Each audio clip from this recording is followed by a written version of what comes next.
Assalamualaikum warahmatullahi wabarakatuh. Salam sejahtera, salam persatuan Nusantara, dan salam sehat untuk kita semua. Kenapa sih sekarang Habib Balwi itu harus dideportasi, harus dipulangkan ke negara yang sana? Iya, setelah dirungkatkan di Nusantara ini, mereka dipulangkan ke sana, ke negaranya, ke Yaman, ke kota Tarim, katanya kotanya kota yang istimewa. Iya, sudahlah, jangan di Indonesia lah. Indonesia ini sudah terlalu lama percaya kepada para habaib, dan sekarang sudah saatnya lah mereka harus kembali ke sana atau harus dikembalikan paksa. Kita udah jengah. Bukan hanya Indonesia, Malaysia juga sudah mulai jengah.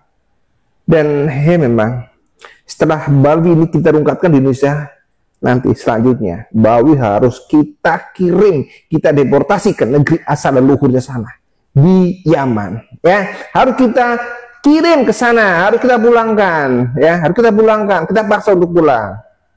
Assalamualaikum warahmatullahi wabarakatuh. Selamat datang guys di channel Diam Saudara.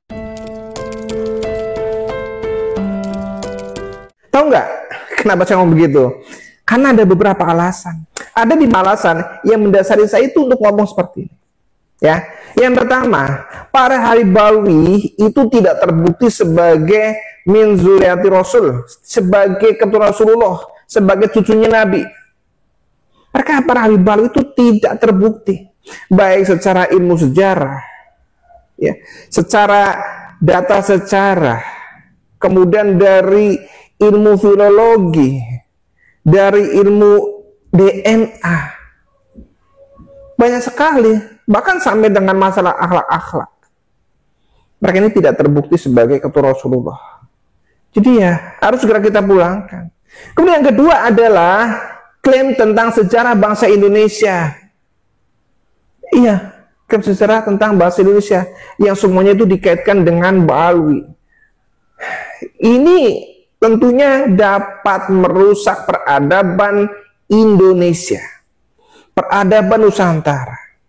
Ini sejarah Indonesia sudah dibelokkan. Ini bukan lagi tentang masalah ormas seperti NU yang sejarahnya itu dibelokkan. Bukan hanya itu, tetapi sejarah bangsa, sejarah Indonesia, sejarah Nusantara. Ini sudah direkayasa oleh klan Balwi. Ya, semua sudah dikaitkan dengan Balwi. Tentunya ini merusak peradaban bangsa Indonesia. Ini sangat merusak dan ini sangat berbahaya. Kemudian yang ketiga adalah mereka, klan Balwi ini merasa sebagai klan yang superior, klan yang istimewa, klan yang spesial, yang selalu minta diistimewakan, minta dimuliakan. Ini jelas bertentangan dengan Bhinneka Tunggal Ika, kan?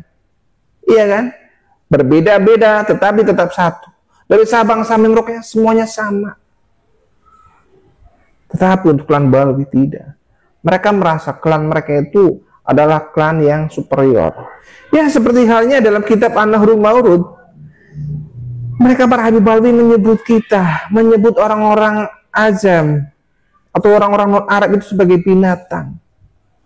Ya, pun secara fakta di bumi Nusantara ini banyak sekali binatang-binatang yang menjadi piaranya para habaib. Di dalam kitabnya sudah seperti itu. Yang di Indonesia sekarang kok minta dimuliakan. Ini jelas-jelas bertentangan dengan Bhinneka Tunggal Ika, dan ini tidak boleh dibiarkan terus. Yang keempat adalah agama mereka, agama Balwi itu adalah agama yang doyan, gemar, suka terhadap khurafat, terhadap takhayul. Yang diceritakan tentang khurafat dan takhayul itu siapa? Adalah tentang para leluhurnya. Katanya leluhurnya itu adalah serba istimewa. Kalau agama Islam tidak seperti itu. Rasulullah adalah orang yang paling mulia. Tetapi kalau versi dari Balwi adalah Faqih Muqaddam adalah sosok yang paling mulia. Ini sangat berbahaya untuk akidah kita. Kemudian yang kelima adalah para Habib Balwi itu selalu menanamkan cinta terhadap Hadramaut atau Hadramatisme.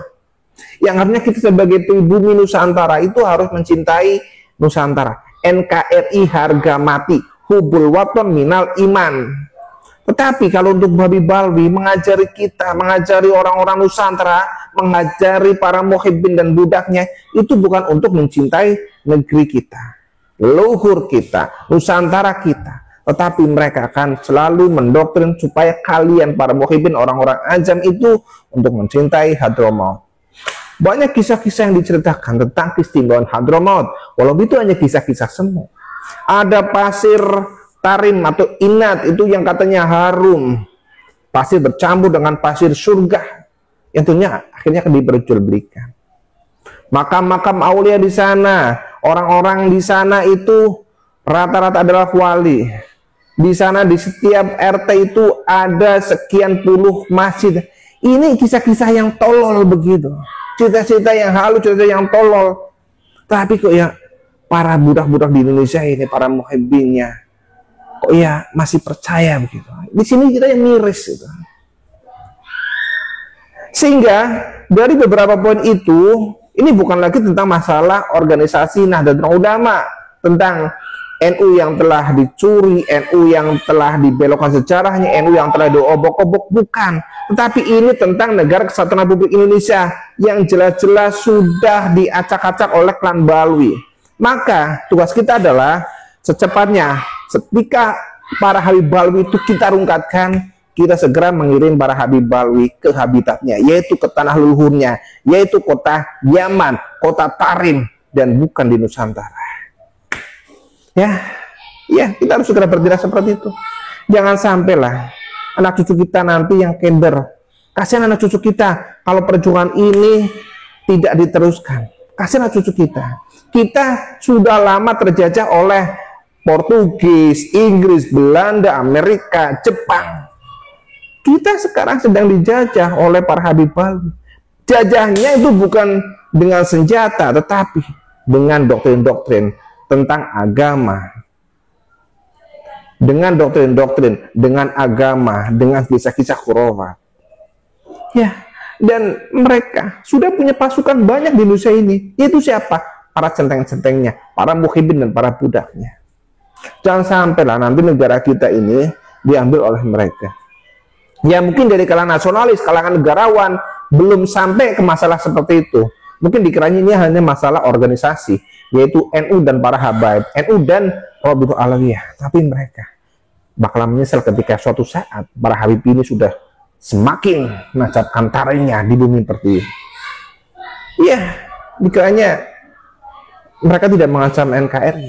Mereka sudah klaim bahwa tanah Jawa ini adalah milik Aulia Tarim, bahwa Nusantara ini adalah Tarim yang kedua atau Yaman yang kedua. Ini sangat berbahaya. Maka diharapkan dengan poin-poin tersebut kita harus segera memulangkan Balwi ke negara asalnya. Kita usir mereka, ya. Kita usir para Habib Balwi dari Nusantara ini, ya. Karena siapa yang akan menjaga negeri ini kalau bukan kita? Mari kita jaga negeri dari tangan-tangan orang-orang jahat, dari para pencuri makam dan dari para pencuri nasab.